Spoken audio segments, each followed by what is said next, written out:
በስመ አብ ወወልድ ወመንፈስ ቅዱስ አሐዱ አምላክ አሜን።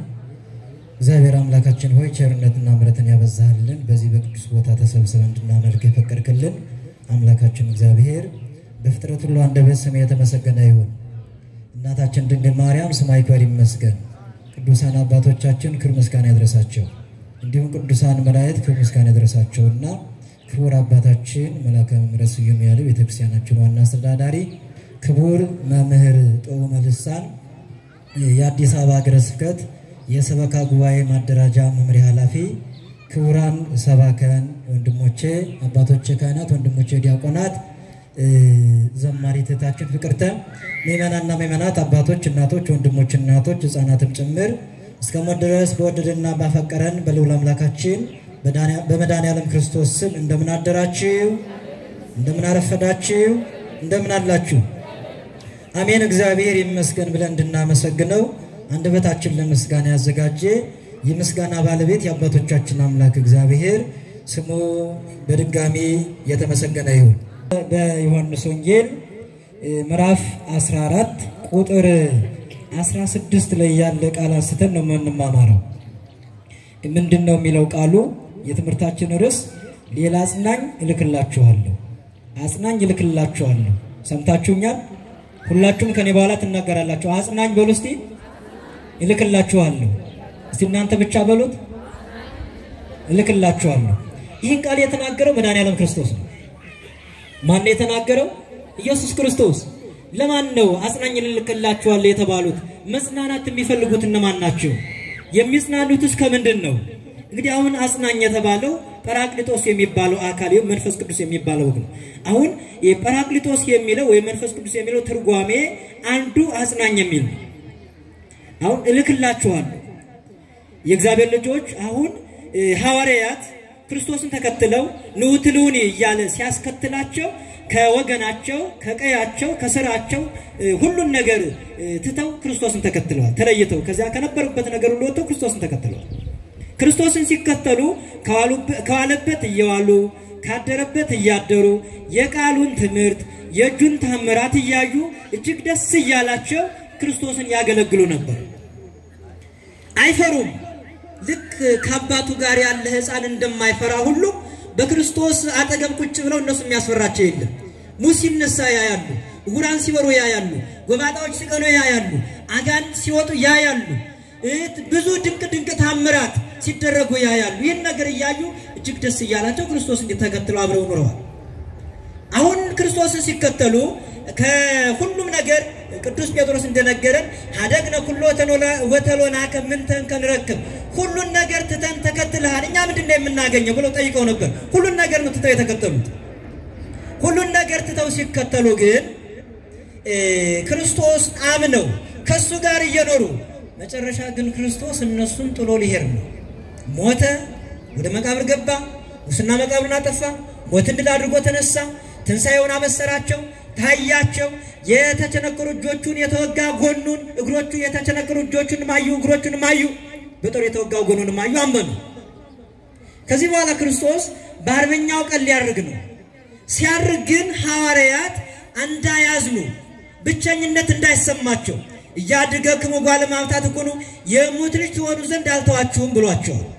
አሁን የሞት ልጅ ማለት እናት አባት የሌለው አሳዳጊ የሌለው ቢርበው ራበ የማይባል ቢጠማው ጠማ የማይባል ቢወርቅ የተወደቀ የማይባል ፈላጊ የሌለው የሞት ልጅ።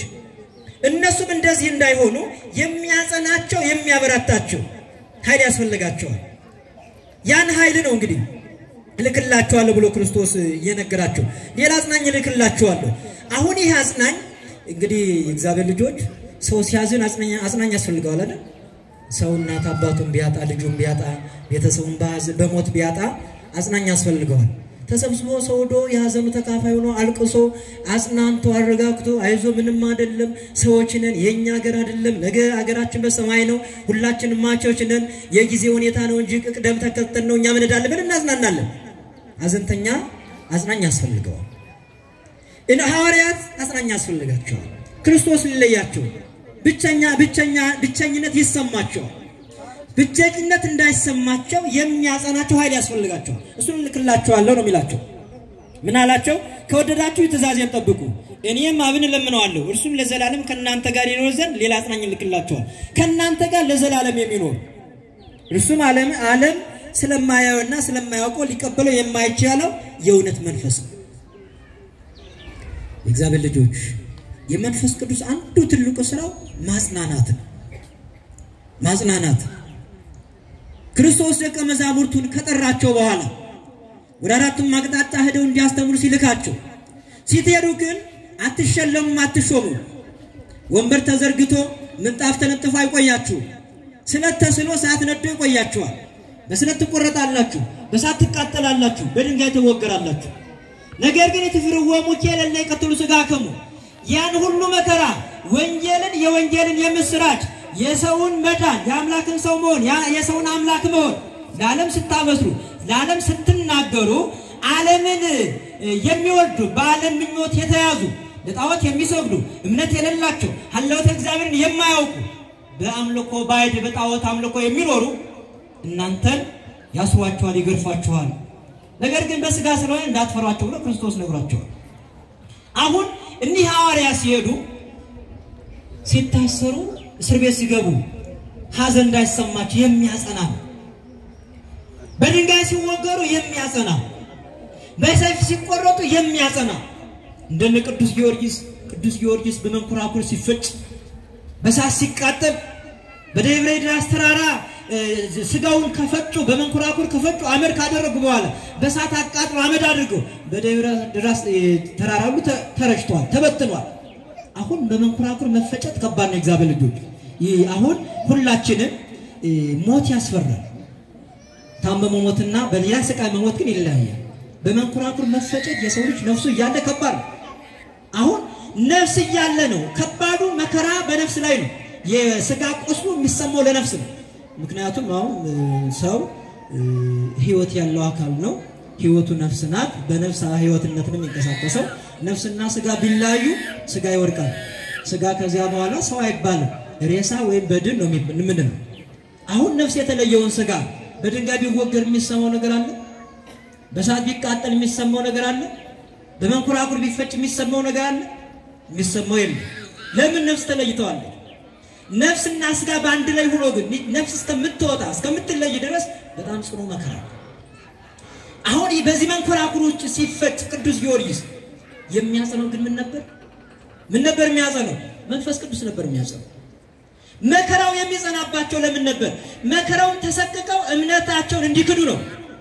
ወይ ለጣዖት ስገዱ ወይ ክርስቶስን ካዱ። ምርጫ ይሰጣቸዋል።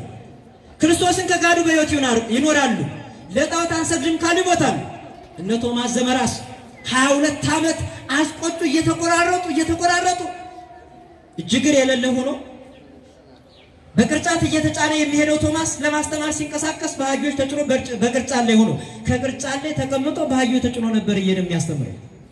ተመልከቱ የእግዚአብሔር ልጆች፣ እጁ ሲቆረጥ እግሩ ሲቆረጥ እጅግ ይበረታ ነበር፣ ኃይል ያገኝ ነበር፣ በመንፈስ ቅዱስ አጽናኝነት ይጸና ነበር፣ ህመም አይሰማችሁ። ስለዚህ አጽናኝ ልክላችኋለሁ፣ እንዳታዝሉ እንዳትፈሩ፣ የሞት ልጅ እንድትሆኑ አልተዋችሁም። ያ መንፈስ ቅዱስ ሲመጣ ያ የእውነት መንፈስ እውነቱን ይነግራቸዋል፣ ያበረታቸዋል ተባሉ። የእግዚአብሔር ልጆች ዛሬ በዚህ በመከራ ዓለም ላይ ያለን ሐዘን በበዛበት ዓለም ላይ ያለን መንፈስ ቅዱስ ለኛም ያስፈልጋል። የሚያጸና መንፈስ ቅዱስ ያስፈልጋል። በእምነት የሚያጸና፣ በጸሎት የሚያጸና፣ በዝማሬ የሚያጸና፣ በአገልግሎት የሚያጸና፣ በቅዱስ ቦታ በእግዚአብሔር ቤት የሚያጸና መንፈስ ቅዱስ ያስፈልጋል። ሰው ጀማሪ ሳይሆን ፈጻሚ የሚሆነው መንፈስ ቅዱስ ያድርበትና በመንፈስ ቅዱስ ህይወቱ ሲመራ በመንፈስ ቅዱስ አጋዥነት ሲጓዝ። ብዙ ጊዜ ሰው ለአገልግሎት ይጀምርና አቋርጦ ይቀራል፣ ወደ ኋላ ይመለሳል። ወደ ቤተ ክርስቲያን ማስቀደስ ይጀምርና ማስቀደሱን ትቶ ይቀራል። ለአገልግሎት ሲመጣ የነበረው ከአገልግሎት ወጥቶ ወደ ኋላ ይመለሳል፣ ይደከማል፣ ይሰለቻል። መንፈስ ቅዱስ የሌለው ህይወት ስልቹ ነው የሚሆነው። መንፈስ ቅዱስ የሌለው አገልግሎት ይቋረጣል። ሐዋርያት ተልኳቸው እንዳይቋረጥ የሚያጸናቸው መንፈስ ቅዱስ ነው። ስለዚህ ይሄ የእውነት መንፈስ ሲመጣ እነሱን ያጸናል። ዓለም አያውቀውም፣ እናንተ ግን ታውቁታላችሁ። እናንተ አምናችኋል፣ ተቀብላችኋል። የኔን የባህሪ አምላክነትን ተረድታችኋል። ይህ መንፈስ ቅዱስ ደግሞ ከሶስቱ አካል አንዱ አካል እግዚአብሔር መንፈስ ቅዱስ ተብሎ የሚጠራው ነው። ሊቁ አግናጤዎስ የሚባለው ሊቅ በሃይማኖት አበባው ላይ እንዲህ ይላል አብኒ ውእቱ አብ ይኮነ ወልደ ወይ መንፈስ ቅዱስ አብ ራሱ አብ ነው ወልድኒ ውእቱ ወልደ ወልድ ወልድም መንፈስ ቅዱስን አብን አይደለም ራሱ ወልድ ነው መንፈስ ቅዱስኒ ውእቱ መንፈስ ቅዱስ ይኮነ አብ ወይ ወልደ መንፈስ ቅዱስም ራሱ መንፈስ ቅዱስ ነው እንጂ አብን ወልድን አይደለም ካለ በኋላ ይፈልስ አብ ለከወነ ወልድ ወመንፈስ ቅዱስ አብ ወልድን መንፈስ ቅዱስ ወልድም አብን መንፈስ ቅዱስ ወደ መሆን አይለወጥም መንፈስ ቅዱስም አብን ወልድን ወደ መሆን አይለወጥም እነዚህ ሶስቱ አካላት በአካል ቢለያዩ በስልጣን በጌትነት በአገዛዝ በመልክና ዓለምን በመፍጠር ዓለም ፈጥሮ በማስተዳደር አንድ ናቸው በመለኮት አንድ ናቸው ስለዚህ እግዚአብሔር መንፈስ ቅዱስ የምንለው ከሶስቱ አካል አንድ አካል እሱ የተለየ አካል እሱ ነው የሚያሰነው መንፈስ ቅዱስ ስንል ከሶስቱ አካል አንድ አካል መንፈስ ቅዱስ የሚባለው የአካል ስም የግብር ስም የኩነት ስም አይደለ የአካል ስም እና ይህ አካል ነው አሁን እግዚአብሔር ወልድ ከመጣል በኋላ ስላብ ነገራቸው አብ ይበልጠኛል አብ ያቤን እያለ ተናገረ ስጋ መልበሱን ሲናገር አብ አቡ የፈነወኒ ዋነ ተፈለኩ አባቴ ላከኝ እኔ ተላኩ እያለ ተናገረ አሁን በአብና በወልድ መካከል ላኪና ተላኪ የለም በፈቃድ አንድ ናቸው ስጋ መልበሱን ሲናገር ተናገረ በዚህ ኢሳይያስም እንዲህ እያለ ይናገራል እግዚአብሔርና ጌታ እግዚአብሔርና መንፈሱ ልከውኛል ብሎ በዚህ በትንቢተ ኢሳይያስ ምዕራፍ 48 ቁጥር 16 ላይ ይናገራል አሁንም ጌታ እግዚአብሔርና መንፈሱ ልከውኛል ጌታ እግዚአብሔር ብሎ ሲናገር እግዚአብሔር አብን ነው መንፈሱ ሲል መንፈስ ቅዱስን ነው ልከውኛል ባዩ ደግሞ ልከውኛል የሚለው ትንቢታዊ ቃል ወልድን የሚመለከት እግዚአብሔር ወልድ ወደዚህ ምድር መጥቶ ሰው የሆነ ስጋን የለበሰ እግዚአብሔር ወልድ ነው ቅዱስ ኤፍሬምም ድንግል ማርያም ባመሰገነችበት ምስጋናው እስመ በፈቃዱ ወስምረተ አቡሁ ወመንፈስ ቅዱስ በአባቱ ፈቃድ በመንፈስ ቅዱስን ፈቃድ በእርሱ ፈቃድ መጥቶ አዳነ አሁን በአባቱ ፈቃድ በአብ በመንፈስ ቅዱስ ፈቃድ መንፈስ ቅዱስ አካላዊ ነው ልዩ ነው በእርሱ ፈቃድ ራሱ ነው ወልድ ስለዚህ በዚህ መልኩ ከሶስቱ አካል አንዱ አካል እግዚአብሔር መንፈስ ቅዱስ እንዳለ እንደሚያጸና አጽናኝም እንደሆነ ከገለጸላቸው በኋላ ጌታ አጽናንቷቸው እሱ መጥቶ ሁሉ ነገር እንደሚያስተምራቸው ነግሯቸው አድርጓል እነሱ ጠበቁ ይሄ እውነት መንፈስ መጣ ያ መንፈስ ሲመጣ ግን ምንድነው የሚለው በዚህ በዮሐንስ ወንጌል ምዕራፍ 16 ቁጥር 13 ጀምሮ እንዲህ ይላል ያ የእውነት መንፈስ በመጣ ጊዜ ግን ወደ እውነት ይመራችኋል አያችሁ መንፈስ ቅዱስ ወደ እውነት ይመራል መንፈስ ቅዱስ ወዴት ይመራል ሲውላችሁ ተናገሩ ወዴት ይመራል ወደ እውነት ይመራል ወደ ሐሰት አይመራም ወደ ክደት አይመራም ወደ ኃጢአት አይመራም ወደ ጥላቻ ወደ መለያየት አይመራም መንፈስ ቅዱስ ወደ እውነት ነው የሚመራው እውነት ማን ነው እግዚአብሔር ነው እውነት ማን ነው ጽድቅ ነው እውነት ማን ነው ፍቅር ነው እውነት ማን ነው በእግዚአብሔር ቤት በቅድስና ጸንቶ መኖር ነው ስለዚህ ወደ እውነት ይመራችኋል የእግዚአብሔር ልጆች በዓለም ላይ አሁን እውነትና ሐሰቱ ተደባልቋል መለየት አቅቶና እውነቱን ከሐሰቱ መለየት የሚችሉ ሰዎች ግን መንፈስ ቅዱስ ያደረባቸው ናቸው አንዳንድ ጊዜ እኛም ሰዎች ነንና እውነትን እናገራለን ሐሰትን እናገራለን እውነትን የሚናገር ክርስቲያን ሁሉ ጊዜ እውነት የሚናገር ሁሉ ጊዜ ስለ እውነት የሚቆም ሁሉ ጊዜ ከሐሰት ካንደበቱ የማይነገር በልቦናው ቂም በቀል ክፋት የሌለ ይሄ ነው ክርስትና መንፈስ ቅዱስ ያ የእውነት የመንድ ስለሆኑ ከኔ ሰማው ይነግራችኋል እሱ ቀድሞ አስተምሯችኋል ያ የእውነት መንፈስ በመጣ ጊዜ ወደ እውነት ይመራችኋል የሚሰማን ሁሉ ይናገራል እንጂ እርሱ ከራሱ አይናገርም ጌታ ኢየሱስ ክርስቶስ ቀድሞ ሁሉ ነገር ነግሯቸው እሱ መጥቶ መንፈስ ቅዱስም ክርስቶስን የነገራቸው ነው የሚነግራቸው ሌላ አዲስ ነገር አይነግራቸው መንፈስ ቅዱስ ሲመጣ ግን የረሱትን ያስታውሳሉ የረቀቀው ይጎላላቸዋል የጠመመው ይቀናላቸዋል የራቀው ይቀርብላቸዋል የተሰወረው ይገለጥላቸዋል ይህን የሚያደርገው ማን ነው? መንፈስ ቅዱስ ነው። የእግዚአብሔር ልጆች አሁን መንፈስ ቅዱስ አንዱ አጽናኝ ነው፣ መጽንዕ ይባላል። ሌላው መንጽሕም ይባላል፣ የሚያነጻ ነው። የሰው ልጆች በኃጢአት ረክሰው በዓለም ኃጢአት ተሸንፈው ከቅድስና ሕይወት ወጥተው በኃጢአት ቢረክሱ ከኃጢአት የሚያነጻ መንፈስ ቅዱስ ነው። ሰው መጥቶ ንስሐ ሲገባ አንደኛ ሰውን ለንስሐ የሚያነሳሳ መንፈስ ቅዱስ ነው። መንፈስ ቅዱስ ንስሐ የገቡ ሰዎችን ያነጻል።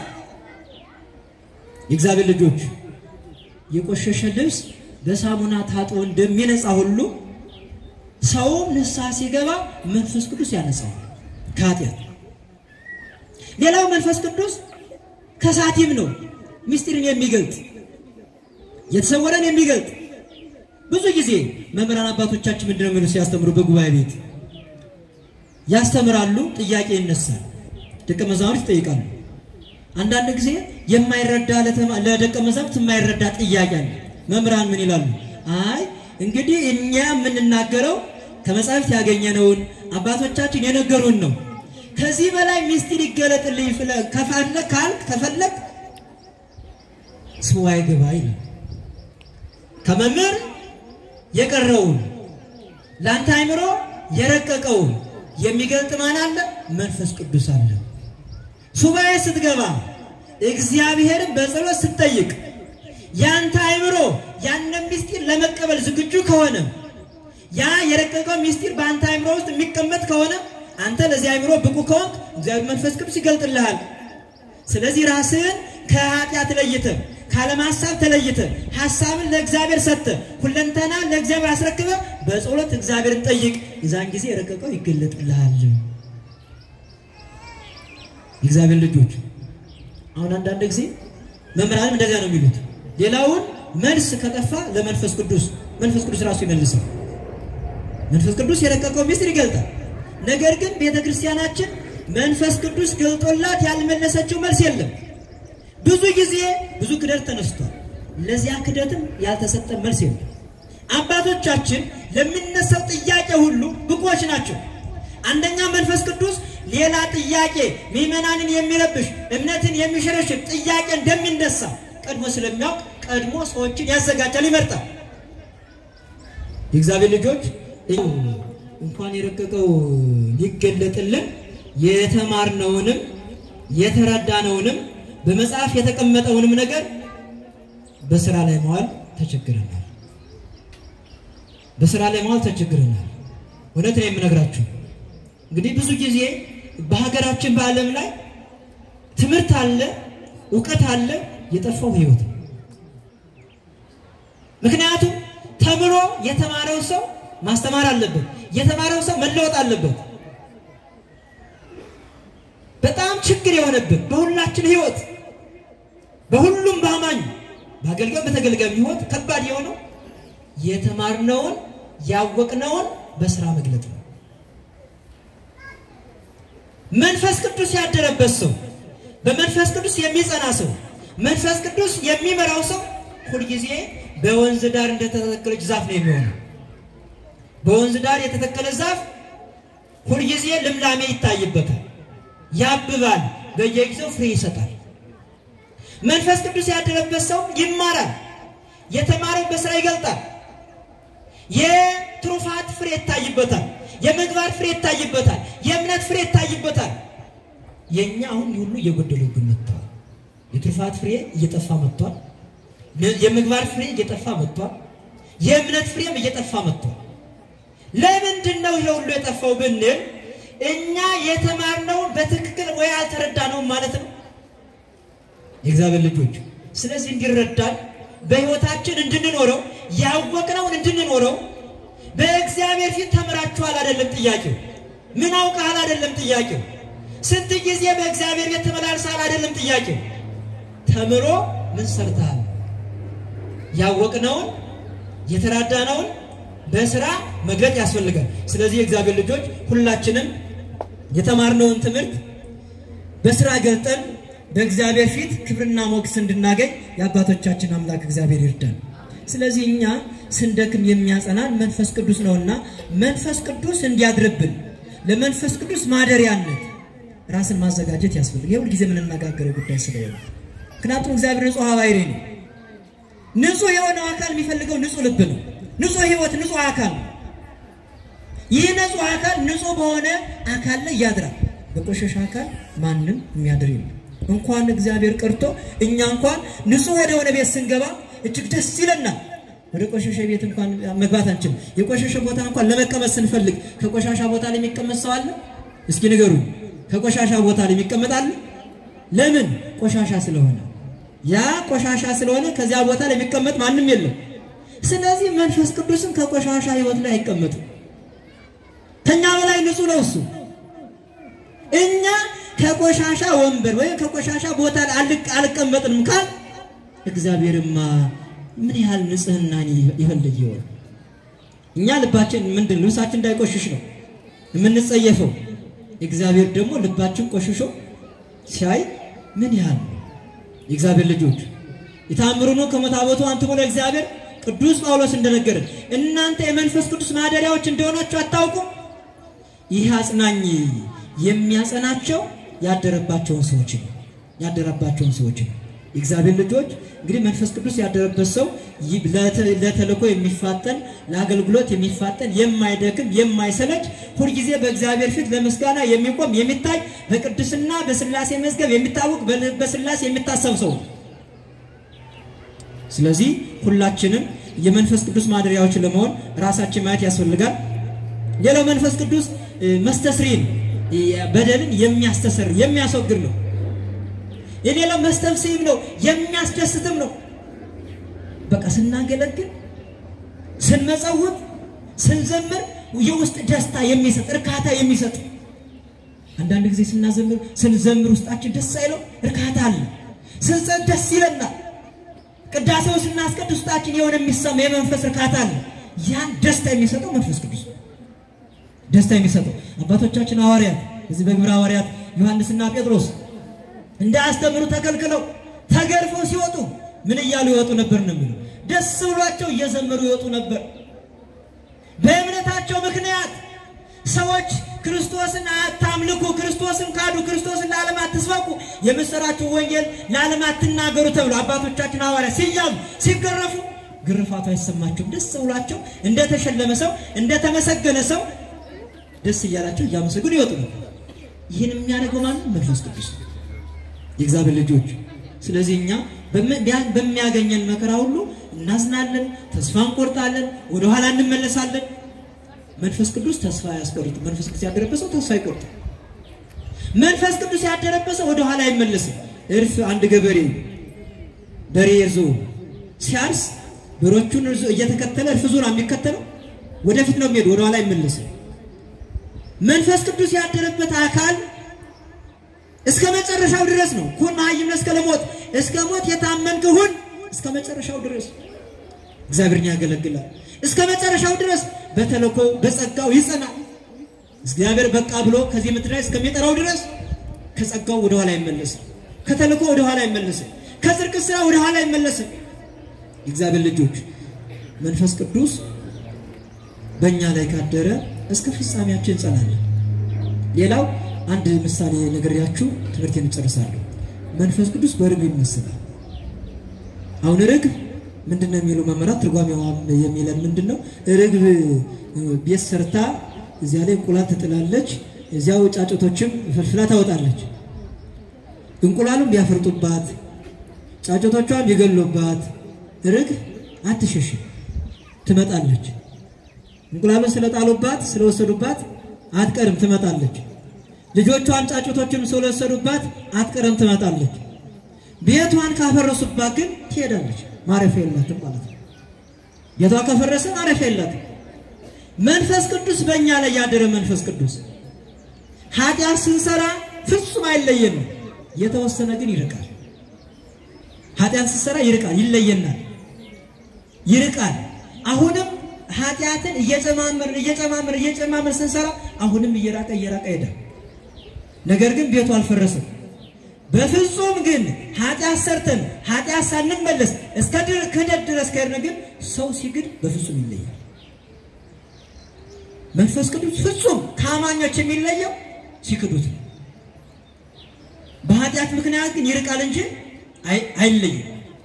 ሳይርቅን እኛ እንድንመለስ ብዙ ነገሮችን ያደርጋል። በልባችን የሚያሳስበን ነገር አለ። በተፈጥሮ የሚያስተምረን ነገር አለ። በመናስበው በመናየው ነገር እንድንማር ያደርጋል። የእግዚአብሔር ልጆች ብዙ ጊዜ ህሊና ዳኛ ነው። ህሊናችን ወቅሶናል። ህሊናችን አስተምሮናል። ኃጢአት ነው አትስራ እያለ ህሊና ይጮሃል። መንፈስ ቅዱስ ህሊናችን ያነሳሳው አንተ ክፉ ነገር ነው፣ ከዚህ ክፉ ነገር ውጣ፣ ከዚህ ነገር ተለይ፣ እግዚአብሔርን ደስ አያሰኝም፣ ለአንተም ጥሩ አይደለም እያለ ብዙ ጊዜ ወቅሳል። ግን እንረሳዋለን። የእግዚአብሔር ልጆች በአጠቃላይ ባጭሩ ያጽናኝ ልክላችኋለሁ። እንግዲህ በዚህ ዓለም ስንኖር ሐዘን የበዛበት ዓለም ነው፣ አውረድ የበዛበት ዓለም ነው፣ ጭንቀት የበዛበት ዓለም ነው። የሚያጸና ግን መንፈስ ቅዱስ አለ። መንፈስ ቅዱስ እንዲያጸና ራሳችን ለመንፈስ ቅዱስ ማደሪያነት ማዘጋጀት ያስፈልጋል። ንስሐ እንግባ። ትልቁ ነገር ንስሐ ነው። መቼም ነጭ ልብስ ወርቆ መሬት ላይ የሆነ ነገር ቆሻሻ ሳይዝ አይነሳ።